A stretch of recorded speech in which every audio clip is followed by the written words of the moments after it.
আমাদের ঝাপড়া blood donor welfare এখান থেকে রক্ত ম্যানেজ করা হয়েছে। ভাই মনে হয় এই প্রথম দিতেছেন ব্লাড।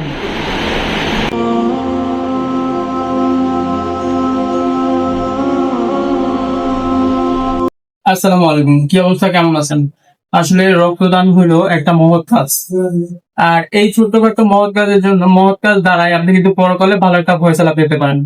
তো আসলে ভালো একটা ফয়সালা পেতে হলে এই মহৎ কাজগুলো করতে হয়। তো অ্যাকচুয়ালি আমরা আজকে এই কাজে একটু বের হয়েছি, একজনকে রক্তদান করছি আর কি।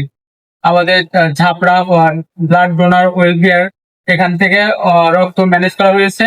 আর এখানে আমাদের নানা রক্ত দেওয়া লাগবে, রক্ত শূন্যতা, খুবই অবস্থা কাহিল। 2 ব্যাগ রক্ত লাগবে। তো ইতিমধ্যে আমরা 1 ব্যাগ ম্যানেজ করছি এই সংস্থার থেকে।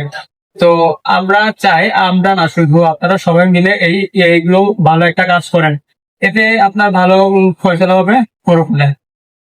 তো আমরা দেখতে থাকি। আর রোগীর সাথে কথা বলবো, ডোনারের সাথে কথা বলবো, আর ডোনারের একটা খেয়াল রাখবো। ডোনার যে আমরা ব্লাড যে দেয়, ওনার একটু খবর নেওয়া বা ওনার আসলে আহ, কো- একটু খোঁজ খবর নেওয়া, বা একটু যখন দেয়, ব্লাড দেয়, তখন ওনার একটু হয়তো শরীরে একটু ঝাঁক অন্যরকম একটা ঢুকিয়ে আসবেন। তো আমরা যদি খেয়াল রাখবো, হয়তো স্যালাইন পানি বা ডাব স্যালাইন এগুলো খাওয়াবো, একটু খবর নিবো আর কি।